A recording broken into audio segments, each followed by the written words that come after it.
Bueno, Mark, depende de quién sea esa gente. Obviamente, yo represento...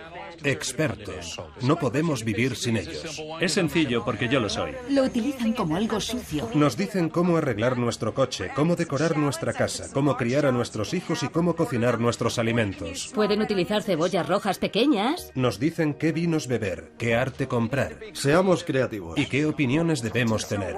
Además de cómo comer bien, cómo hacer ejercicio bien y cómo vivir eternamente. Hay que dejar que el resfriado siga su curso. Están en todas partes y los necesitamos porque vivimos en un mundo frenético donde hay demasiada información para procesarla nosotros mismos. Nos dicen qué coches son los más seguros y después se retiran esos coches del mercado. Si quieres ponerte a dieta, alguien va a decirte qué debes comer, y si quieres cortarte las uñas de los pies, habrá un experto que te dirá cómo hacerlo. Incluso en cómo vivir ha llegado a haber expertos. Cada día aparecen ejércitos de nuevos expertos, analistas, eruditos, consultores y otras autoridades para cubrir nuestras necesidades en los medios y en todas partes. Soy un experto en supervivencia en la cárcel. Soy todo un especialista. Predicciones. Las acciones van a bajar, Amanda, se van a desplomar. Y a menudo les cedemos nuestras opiniones porque, bueno, son expertos. Ellos deben saberlo. ¿O no? Con la caída de la bolsa de 2008 descubrimos que nuestros analistas más importantes, nuestros gurús de las finanzas, no sabían gran cosa.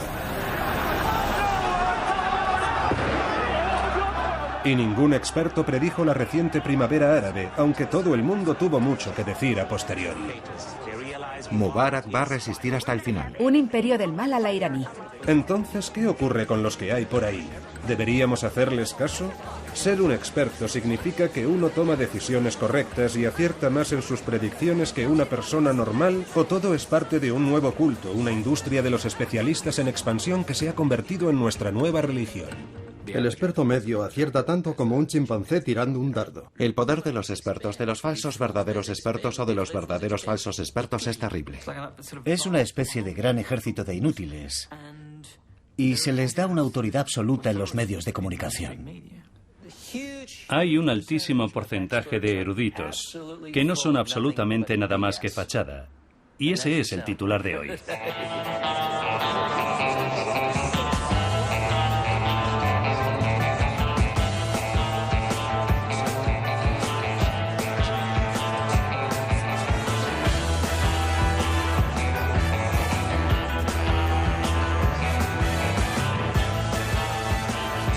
Ya va siendo hora de examinar a los expertos y comprobar hasta qué punto son fiables. Y vamos a empezar por unos que intimidan a casi todo el mundo.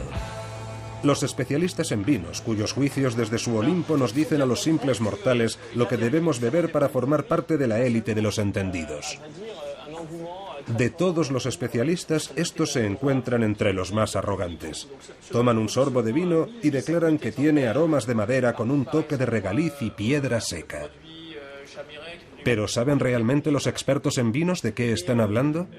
Un buen lugar para averiguarlo es Francia, en el Valle del Loira.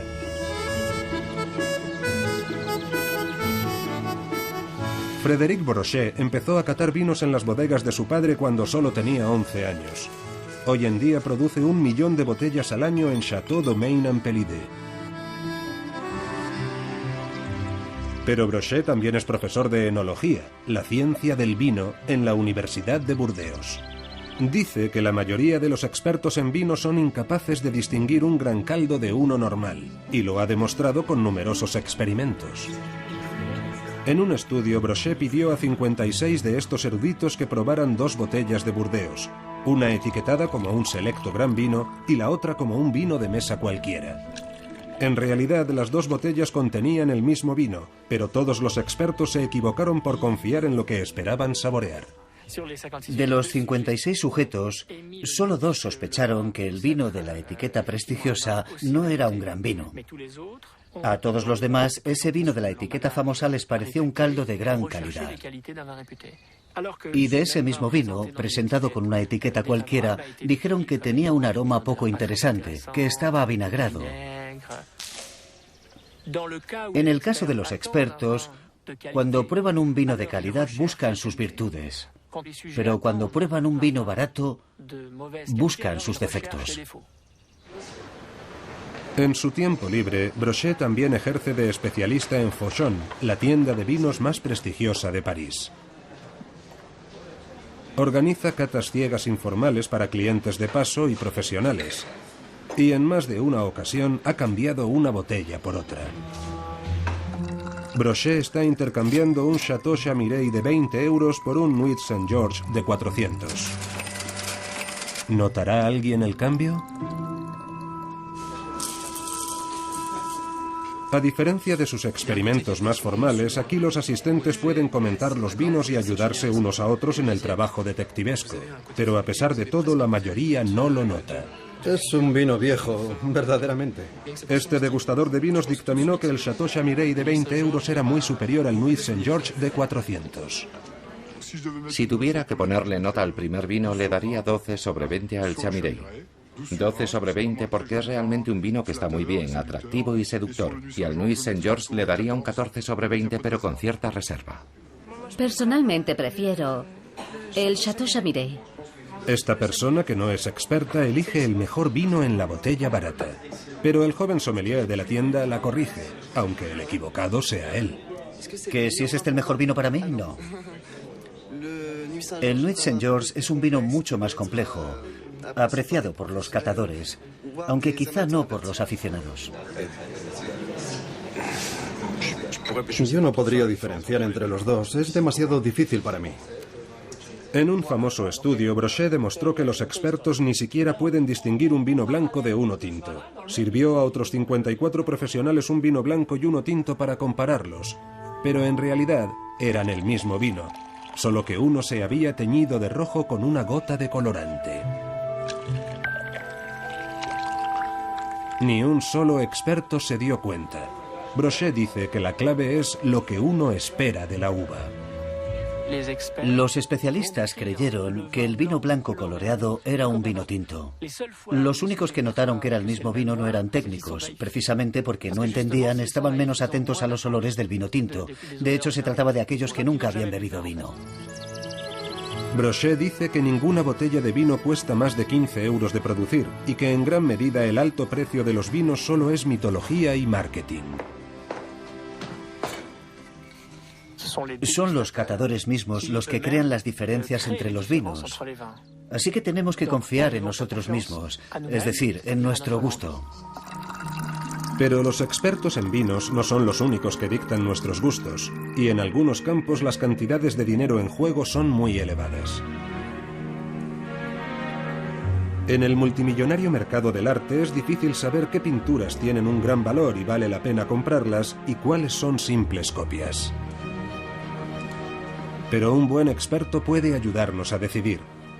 O eso creemos. Aunque también aquí los grandes profesionales pueden equivocarse por confiar en lo que esperan ver. Esta exposición de la London National Gallery es bochornosa. Tanto que de hecho estos cuadros normalmente están escondidos en los sótanos. Sin embargo, ahora han salido a la luz para que los vea todo el mundo. Es una colección de falsificaciones que engañaron a los expertos y conservadores del museo durante décadas. La Pinacoteca ha tenido el valor de exponerlas al público, pero si pensamos en las falsificaciones que se han mostrado en los museos de todo el mundo, esto no es más que la punta del iceberg. ¿Cómo puede ocurrir? Con ustedes, John Mayat, un artista británico que falsificó más de 200 obras de grandes maestros, desde Monet a Matisse, y las hizo pasar por originales con la ayuda de un timador. Nicolas de Staël, no sé si han oído hablar de él. Durante casi una década, Mayat engañó a los críticos, galerías, museos y casas de subastas más importantes del Reino Unido en lo que Scotland Yard llamó el mayor fraude artístico del siglo XX. Mayat empezó a pintar falsificaciones a finales de los años 80, yendo a los museos para estudiar el estilo del conocido pintor británico Ben Nicholson. Estuve observando el cuadro, pasé allí una hora o algo así, hasta que más o menos lo había memorizado entero. Me fui a casa y pinté algo, siguiendo aproximadamente la misma línea, y parece que salió bastante bien. Mayat dice que al principio sus obras eran las de un aficionado, y sin embargo él y su socio John Dewey llevaron 2 falsificaciones del conocido artista francés Roger Vissier a la mundialmente famosa Tate Gallery. Se hicieron pasar por historiadores del arte y convencieron a los expertos del museo de que las obras eran auténticas. Entonces 2 empleados con batas blancas trajeron los cuadros, y allí estábamos todos, mirando las 2 pinturas sobre la mesa. Y dijeron, «Oh, son una maravilla», ya sabe. Y estaban pintados con pintura de paredes normal, en lienzos modernos. Y su especialista las miró y dijo, «Sí, a mí me parecen buenas». Yo no me lo podía creer, me parecía demasiado ridículo para ser cierto. A mediados de los años 90, Mayat había pintado casi 200 falsificaciones de Chagall, Picasso, Miró y Giacometti y las había vendido en las casas de subastas más importantes de Europa. Gradualmente su técnica fue mejorando, pero sigue sin poder creer que engañase a tantos eruditos. Les han dicho ya lo que van a ver, así que cuando lo ven, lo ven. Me dan mucha pena los expertos, francamente. Incluso el mayor del mundo es falible. Cometen errores. Nunca han cazado a los mejores falsificadores.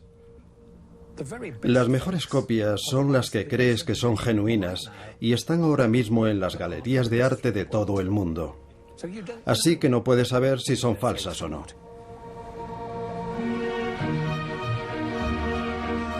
En la National Gallery, la conservadora Marjorie Wiseman dice que hasta los mayores expertos cometen errores porque, como los degustadores de vino, en el fondo quieren y esperan creer que han encontrado algo especial.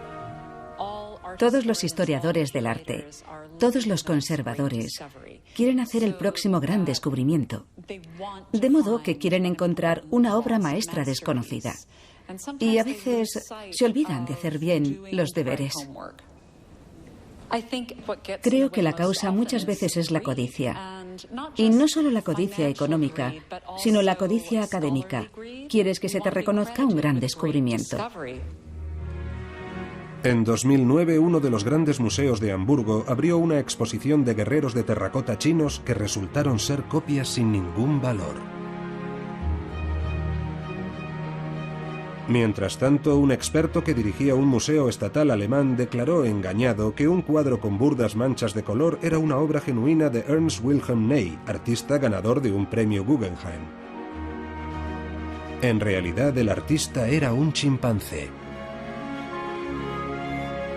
El crítico de arte francés Patrick Debaget dice que no hay especialista infalible. El mejor técnico es el que se equivoca menos. No siempre podemos acertar y todos podemos errar, por eso el mejor es el que falla menos, aunque hay expertos que cometen muchos errores. Creo que esto afecta a museos, casas de subastas, coleccionistas privados, historiadores del arte, estudiosos. Creo que todo el mundo es vulnerable.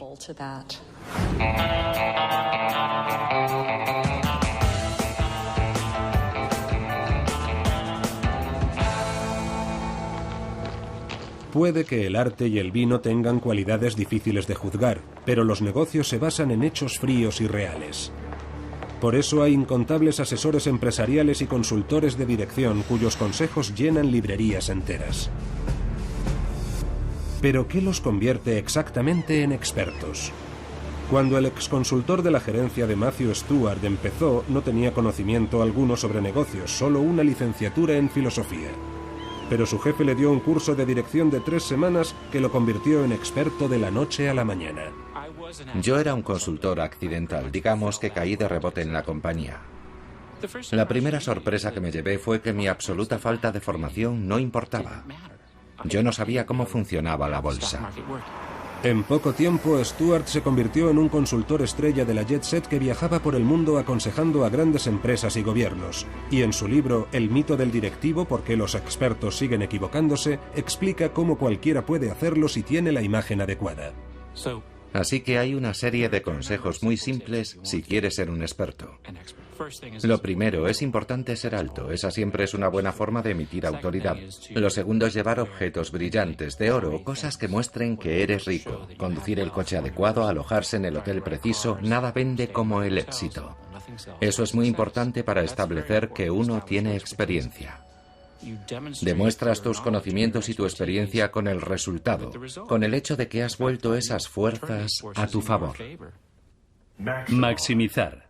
Minimizar.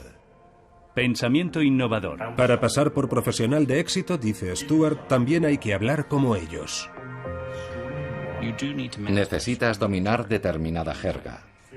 Así que hablaba mucho de balances finales. Decía maximizar en lugar de mejorar. No se puede decir, nuestra estrategia se basa en hacer lo que sabemos hacer bien. Dices, se basa en nuestra competencia esencial. Así es como te conviertes en experto.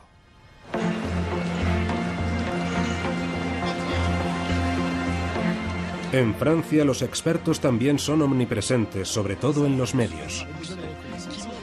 ¿Cómo podemos superar en 3 años el déficit de las finanzas públicas? También aquí la jerga contribuye a crear la imagen del especialista, dice el historiador Etienne Auger, redactor editorial de la revista francesa Slate. Los analistas tienen su propia jerga. Es cierto que a los economistas, por ejemplo, les gusta mucho utilizar palabras como push y pull y los derivados y cosas por el estilo, solo para mostrar su competencia. Los expertos religiosos, los sacerdotes, también tienen su jerga. Por ejemplo, el hecho de que se sigan diciendo muchas misas en latín indica que hay un argot al que los fieles no pueden acceder. El experto utiliza unos códigos que le permiten presentarse como alguien que tiene unos poderes a los que nosotros no tenemos acceso. Otros muchos también funcionan de esta manera. Simplemente dan una idea sobre su tema, terriblemente complicada, absolutamente incomprensible para cualquiera que no sea un experto, con lo que crean una dependencia. Y a continuación, el cliente debe pagar para salir del laberinto que él mismo ha construido.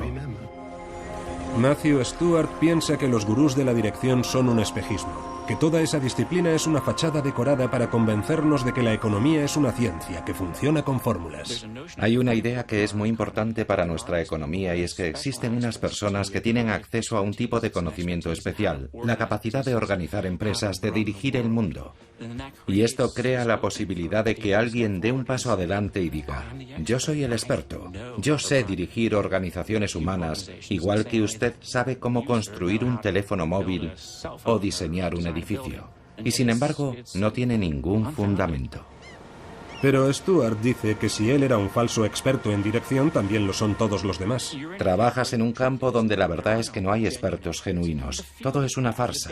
La idea básica de que existe un tipo de ciencia, una tecnología que se puede aplicar a esta disciplina, es simplemente falsa. Y sin embargo, a las grandes corporaciones y a los gobiernos les encanta contratar expertos para cubrirse los activos. Contratar a analistas es una forma de protección. Así puedes decir, pedimos consejo a los expertos y nos dijeron, haced esto, y eso hacemos. Y si sale mal, puedes decir que contrataste a los especialistas y seguiste sus consejos. Esto beneficia a todos de alguna manera. Los gobiernos, que también tienen a sus expertos, dirán, nosotros empleamos a los mejores, así que si algo ha salido mal no es culpa nuestra, porque siempre hemos querido que nos asesoren los mejores. Si sale bien, por supuesto, eres un genio. Y realmente no tienes que mencionar a todos esos expertos que te señalaron la dirección correcta. Mientras los expertos en finanzas siguen su marcha triunfal, hay un nuevo ámbito en el que todo el mundo está hambriento de consejos de especialistas. La vitamina D es una medicina milagrosa. Zumo de granada, un estudio lo recomienda. Un nuevo estudio dice que el café es bueno para el corazón. En esta sociedad obsesionada por la salud buscamos alimentos maravillosos que nos ayuden a vivir eternamente, desde el milagroso omega 3 de los huevos y el salmón a cereales salvavidas presentados más como medicamentos que como comida. La piña contiene una enzima que procesa las proteínas llamada bromelina. Buscamos respuestas mágicas en un ejército de nuevos expertos en nutrición, especialistas en dietética y otros que nos dan consejos detallados sobre qué alimentos comer o evitar para estar sanos o para prevenir el cáncer. La grasa de oca es especialmente rica en ácidos grasos poliinsaturados. Pero las tendencias cambian tan rápido que a menudo acabamos hechos un lío, como dice el escritor y humorista francés Jean-Luc Chifflet. Yo me hinché de omega 3, me hartaba de sardinas, me hartaba de salmón para prevenir el cáncer. Y ahora acabo de comprar otro libro que dice que hay que hacer exactamente lo contrario. Así que ya no sé a qué santo encomendarme. El Dr. Ben Goldacre es un conocido crítico científico y escritor británico. Dice que muchos expertos en nutrición tienen una escasa formación o conocimientos. Hay un vasto ejército de gente ofreciendo todo tipo de consejos y se hacen llamar nutricionistas. Lo interesante es que hay un grupo de académicos que investigan las relaciones entre alimentación y salud y que también se llamaban nutricionistas. Y ahora están empezando a comprender que van a tener que cambiar el nombre de lo que hacen, porque está totalmente devaluado y caricaturizado por la llegada de esta nueva y estrambótica profesión. Goldacre dice que a menudo las asociaciones profesionales tienen unos estándares tan informales que cualquiera puede conseguir un certificado con aspecto oficial. De hecho, él pidió uno por correo a esta asociación de expertos en nutrición para su difunta gata Henrietta y lo consiguió. Lo que demuestra que no necesitas ser nutricionista, ni de hecho necesitas ser humano. Ni siquiera tienes que estar vivo para ser miembro de la Asociación Americana de Consultores Nutricionales. ¿Listos? 3, 2, 1. ¿Qué os parece? En lugar de una explosión tenemos una lámpara. El Dr. Joe Schwartz es el perro guardián oficial de la Universidad McGill. El falso experto es un gran problema en el mundo científico. Muchos de estos técnicos o presuntos especialistas son unos charlatanes. Los resultados que hemos obtenido con miles de pacientes con todo tipo de cánceres demuestran que SIAC cura el cáncer. ¿Lo han oído? Un tratamiento contra el cáncer. Están promocionando tratamientos para el cáncer que no funcionan. Están promocionando suplementos dietéticos que no funcionan.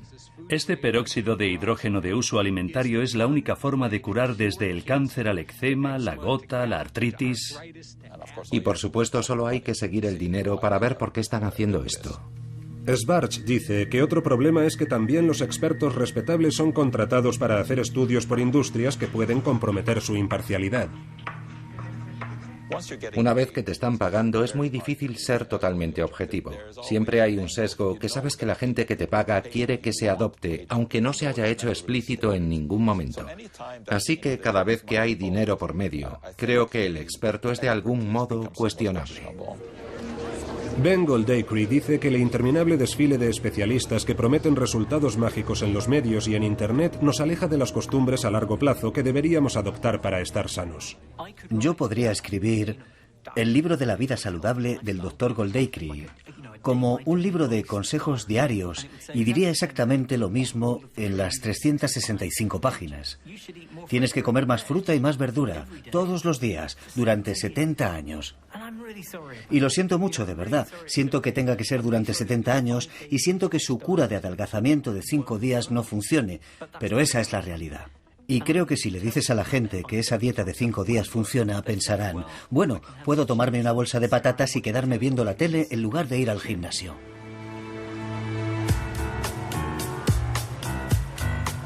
Pero ¿hasta qué punto está extendida la falta de pericia entre los expertos? Christopher Cerf es uno de los fundadores de National Lampoon. Víctor Navasky es exdirector del semanario The Nation. Estos dos hombres dirigen el Instituto de Expertología, una institución ambulante que va donde quiera que hagan falta expertos sobre los expertos. ¡Voilà! El Instituto de Expertología. Juntos han escrito un libro que reúne las grandes predicciones de expertos de todos los tiempos. Por ejemplo, el mercado bursátil ha alcanzado una meseta permanente. Irving Fisher, economista de fama mundial, justo antes del crack bursátil de 1929.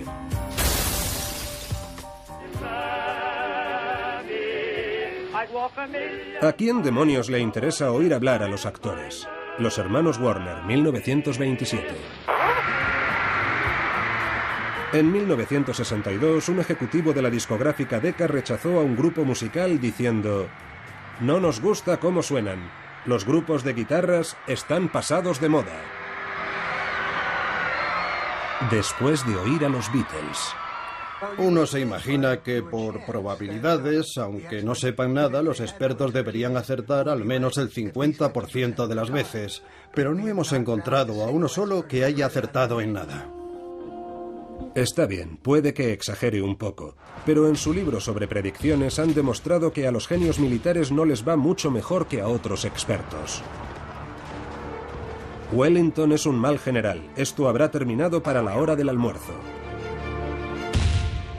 Napoleón antes de perder en Waterloo. No son capaces de acertarle a un elefante a esta distancia. Últimas palabras del general John Sedgwick, Guerra de Secesión Americana. Christopher Cerf dice que en los medios de comunicación han brotado expertos como champiñones en gran parte porque la televisión los necesita para los canales que emiten las 24 horas sin interrupción. Cada vez utilizan más el formato de sentar a un especialista a un lado y a otro, que se supone que lo es en el otro, y los dos mantienen una violenta discusión en pantalla sobre algo. Claro que sí, claro que sí. Yo dije que no era una buena invención. En Francia nos encantan las peleas de gallos. Podría decir... Yo tengo la afiliación de Clemenceau, de François Mitterrand. Nos encantan las batallas de expertos. Solamente tiene que haber un poco, una pequeña dosis de violencia, siempre controlada, pero violencia, porque eso nos permite ver una verdadera batalla de eruditos. Usted es un pequeño fascista, Monsieur Semouk. Vamos, siempre lo mismo. Si hay una tercera opinión, eso complica las cosas. Es como en el fútbol, que nadie está con el árbitro. ¿Hay más de dos lados en cualquier cuestión? Supongamos que una persona dice 2 y 2 son 7 y la otra persona dice 2 y 2 son 5. ¿La verdad está en el punto medio? ¿Son 6? El redactor científico de Atlantic Magazine, David Friedman, dedicó 2 años a estudiar las predicciones de los expertos y su fiabilidad en muchos campos. Su conclusión, que se equivocan un número asombroso de veces. Normalmente los expertos se equivocan, es así de simple. Lo sorprendente es que se puede decir exactamente cuántos se equivocan, y es que por término medio, 2 de cada 3 estudios publicados por revistas médicas acaban cometiendo errores. Y está hablando de respetados eruditos académicos, pero hoy en día se nos dice que busquemos un experto para casi todo. Necesitamos un técnico en instalación para conectarnos la televisión y un especialista en color para pintarnos las paredes. Ahora mismo los grises se llevan mucho. Y un experto en relaciones para salvar nuestro matrimonio. No se puede mentir y cuando estás casada, estás casada. Por no mencionar los consultores a los que confiamos nuestro dinero y las finanzas de nuestros gobiernos, especialistas en una supuesta ciencia que en realidad es falsa a juzgar por los resultados. Los economistas han estudiado el índice de errores en publicaciones económicas y han concluido que está muy cerca del 100%. Prácticamente todos los estudios publicados en la prensa económica se equivocan. Pero los economistas rara vez piden disculpas. Aunque se les muestren pruebas documentales, nos explicarán que ellos no se han equivocado, sino que el mercado es volátil y no es lo mismo. Ellos son racionales, pero el mercado no se comporta racionalmente. Así que ellos tienen razón, no el mercado. Cuando la burbuja económica estalló en 2008, el canadiense William White era el economista jefe del Banco Internacional de Pagos, una especie de banco central de los bancos centrales. Ahora en París, White dice que ni siquiera los mayores analistas financieros fueron capaces de ver más allá de sus teorías favoritas. Creo que los expertos a lo largo de los últimos años han hecho un trabajo espantoso. Pensaron que la economía era una ciencia y la verdad es que no lo es. La economía depende en gran medida del comportamiento humano. Nos iría mucho mejor si los expertos empezaran por reconocer lo poco que sabemos sobre el funcionamiento de esta disciplina. La economía no se basa en algo racional, es una ciencia humana y los seres humanos no son racionales. No se puede pronosticar el comportamiento de la gente para dentro de un mes, ni de 3 años, ni de 5. Cuando se trata de predicciones de expertos, la regla es: si sale cara, gano yo, y si sale cruz, olvidamos la apuesta. Uno no pierde el estatus de gurú simplemente porque su conjetura sea un desastre. Gardner señala que en una ocasión la revista The Economist hizo un estudio comparando 10 años de predicciones de un variado abanico de expertos sobre la economía y la inflación. Y entre estos individuos había presidentes de corporaciones, economistas, gente muy respetada y también varios basureros de Londres. Y pasados 10 años, los que presidían la mesa eran los basureros londinenses. Seguimos teniendo esta idea del gran experto que puede encontrar soluciones que nosotros no podemos ver. Una especie de Superman que hace magia. Ese es el verdadero atractivo del experto. Mientras tanto, continúa el reinado del error, desde las decisiones más triviales a la mayor compra de nuestra vida.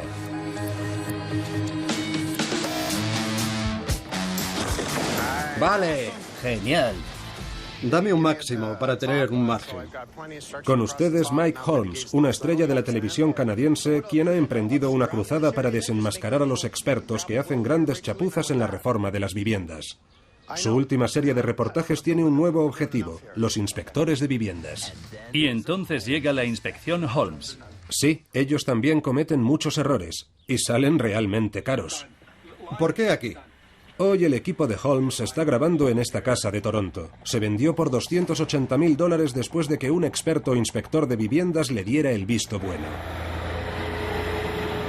Cuando empezaron los problemas, el nuevo propietario acudió a Holmes, que descubrió que hacían falta $200.000 más para las reparaciones. Pero Holmes ha visto cosas mucho peores.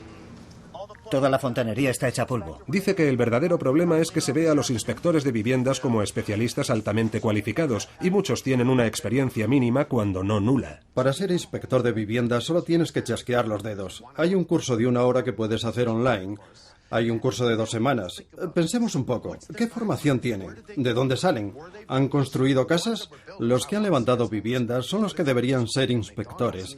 Pero si solo has trabajado en McDonald's e hiciste un curso de 2 semanas, de repente eres todo un inspector y ahora los dueños de las casas te consideran un experto.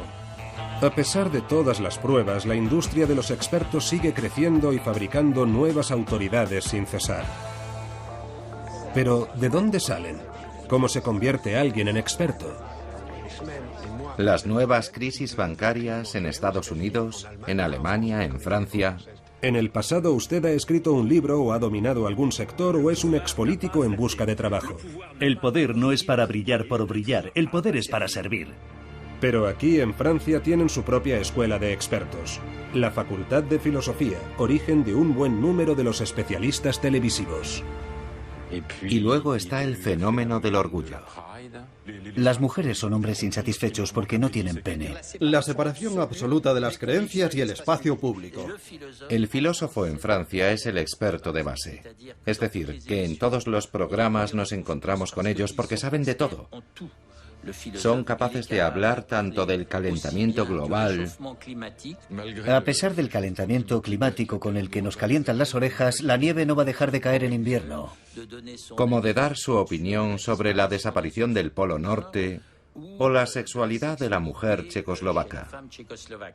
Por eso tienen un título de filosofía, porque eso les permite opinar sobre todo. Cuando uno es primer ministro debe tener sangre fría. Es la aristocracia del pensamiento. Los odiamos, pero estamos orgullosos. Podemos criticarlos, pero usted no. Pero hoy en día en Estados Unidos hay formas mucho más rápidas de convertirse en experto que aprender mucho de algo. Porque fabricar especialistas se ha convertido en un nuevo negocio. Hay quien dice que puede convertir a cualquiera en un experto en pocos días. Sí, incluso a usted. Esta es la Escuela de Expertos. Hola, me llamo T.J. Walker y ayudo a la gente a mostrarse relajada, cómoda y segura en televisión. ¿Qué pasa? Estoy embarado, incómodo. ¿Por qué nadie va a escucharme y respetarme? ¿Por qué voy a respetar vuestra opinión si parece que os da miedo estar aquí? T.J. Walker enseña a la gente en pocos días a tener la presencia y a hablar como los expertos de la televisión. Porque imaginaos si yo os estuviera diciendo, voy a enseñaros a tener una imagen increíble y hacer que la gente piense que sois los mayores expertos del mundo. ¿Qué habéis notado? Por lo menos no es la bragueta. Cuando se trata de ser un experto en los medios, si hay una sola cosa que no funciona, eso será lo único que recuerde la gente.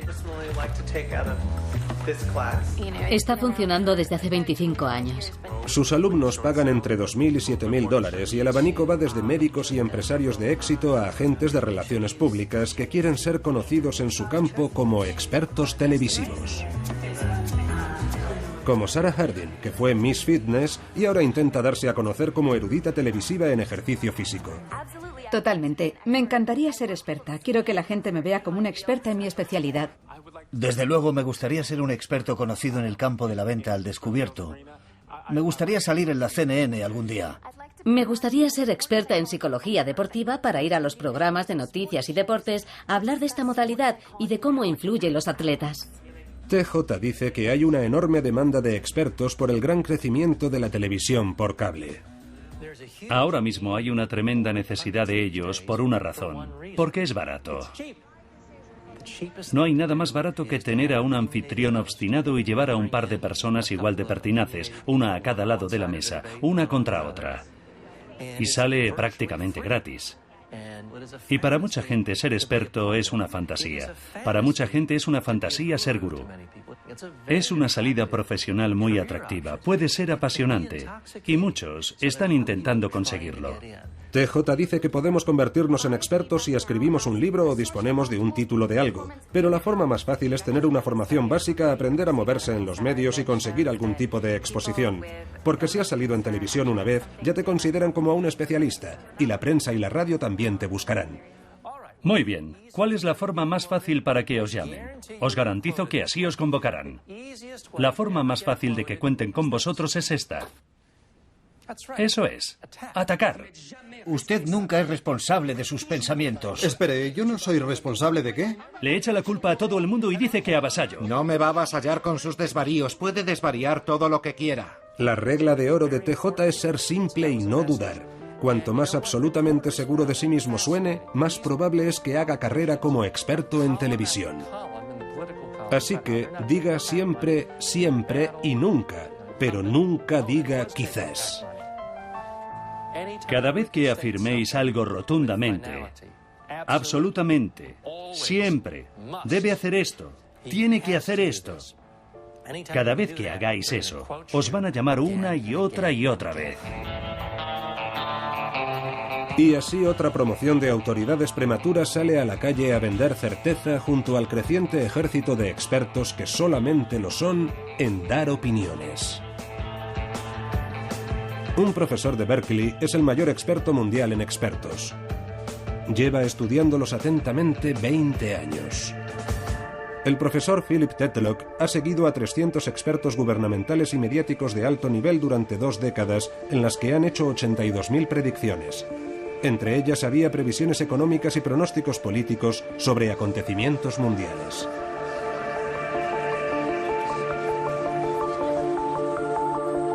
La conclusión es que a los expertos apenas les fue mejor que a monos lanzando dardos. Es como hacer suposiciones al azar. Y cuanto más famosos son y más seguros están, más a menudo se equivocan. Los peores, aquellos cuyas predicciones se alejaron más de la realidad, tenían opiniones muy tajantes. La fórmula para equivocarse totalmente es tener opiniones muy tajantes. No estar dispuesto a revisarlas ante nuevas evidencias y hacer pronósticos sobre un futuro lejano. Vamos a ver unos índices de desempleo al nivel de la depresión de un 22 a un 25%. $200 un barril de petróleo. Bien, Stearns, está bien, no retiren su dinero. Y si se da la combinación de todas esas cosas, te das el batacazo. Tenemos a los eruditos que nos dan las respuestas más equivocadas y nos las ofrecen con la mayor certeza. Es a ellos a quienes citan los medios de comunicación y son los que más se confunden. De modo que si eres sensato y admites que todo tiene múltiples caras, no te contrata. Por lo tanto, nadie te oye, así que no eres un experto. Y al repetirse ese patrón a lo largo de muchos años, solo los que se van a equivocar con seguridad aparecen en televisión. Si un árbol cae en el bosque y no lo oye nadie, ¿hace ruido?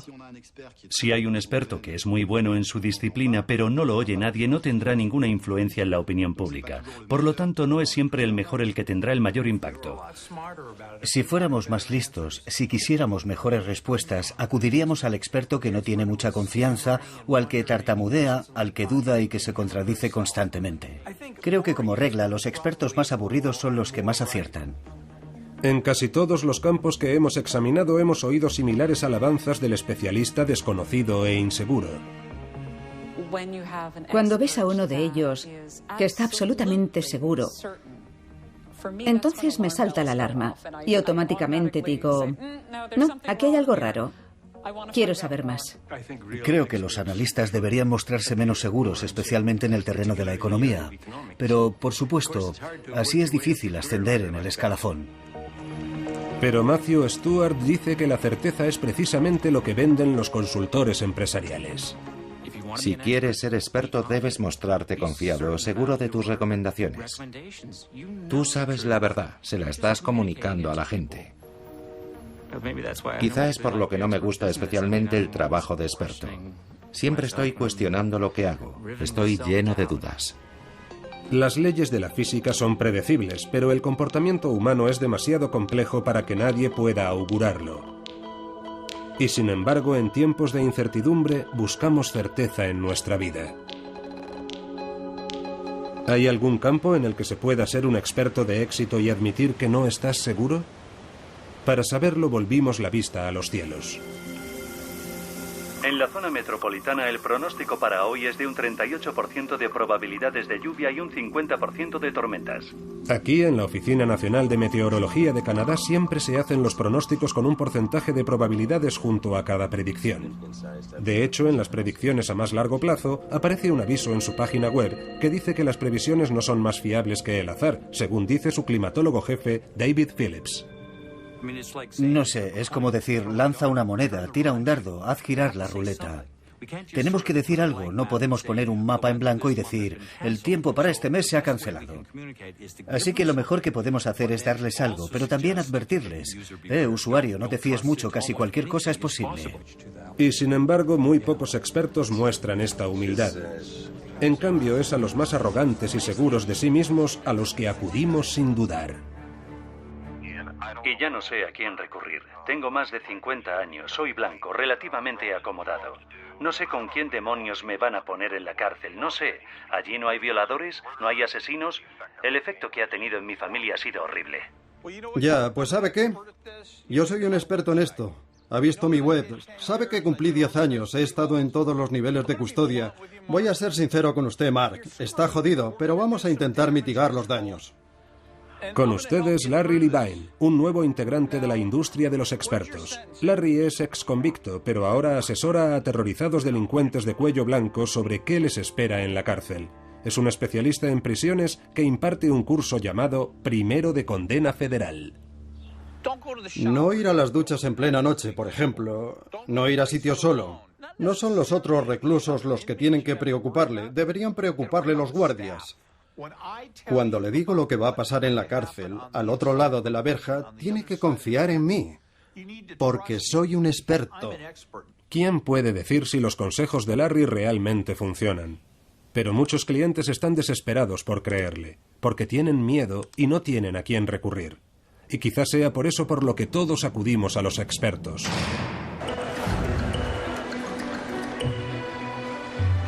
Vivimos en un mundo frenético, sometidos a demasiadas presiones para tomar decisiones por nosotros mismos. Así que buscamos desesperadamente consejos sobre cómo vivir nuestra vida, de entrenadores personales... Respire de forma regular. A consejeros vitales, asesores dietéticos... Lo recuperé en una semana. Sexpertos y expertos en paternidad. Que usen el orinal solo creará más ansiedad.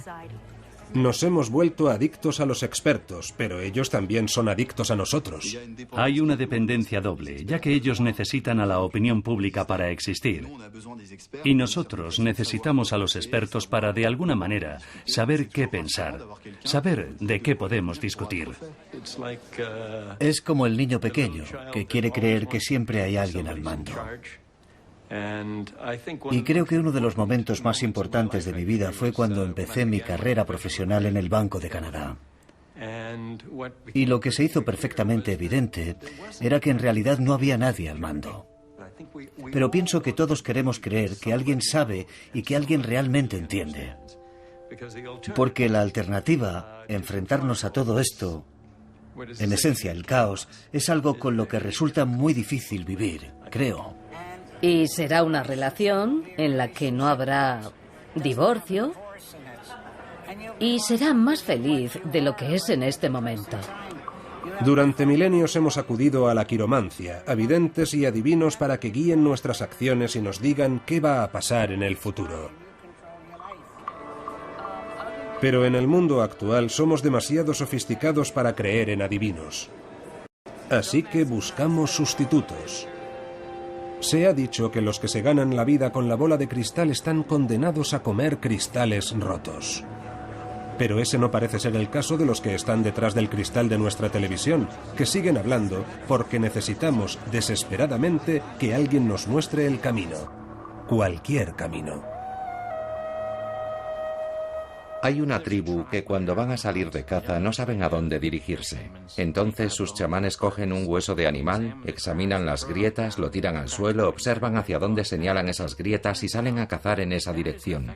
Y es un sistema muy eficaz para evitar ideas preconcebidas. Si se sientan a discutir hacia dónde dirigirse, tienden a ir siempre en la misma dirección. Mientras que si hacen caso a las grietas del hueso, suponiendo que de alguna forma es un consejo fiable, van en direcciones que quizá no habrían elegido y en última instancia es más fructífero. Que los expertos tengan razón o no realmente no es tan importante. Los necesitamos y no importa que no sean infalibles, queremos creer en su magia. El experto actual es un poco como el chamán de los tiempos antiguos. El chamán utilizaba las entrañas de un pollo. Y el experto actual usa un PowerPoint, pero es la misma historia, ¿no?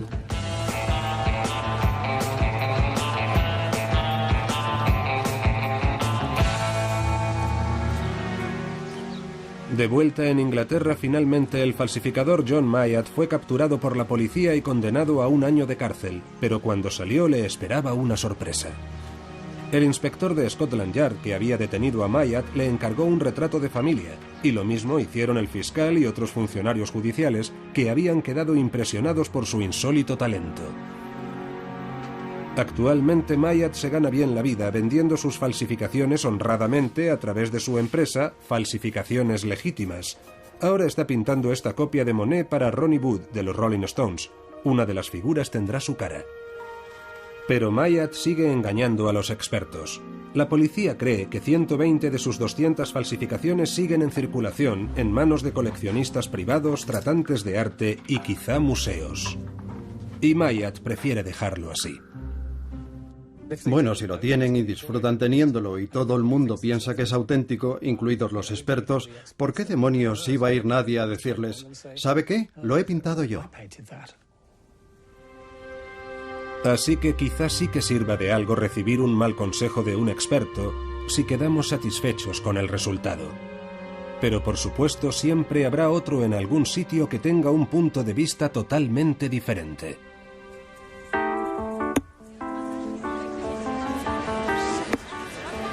Como dijo una vez un deportista muy famoso, es muy difícil hacer predicciones, especialmente sobre el futuro.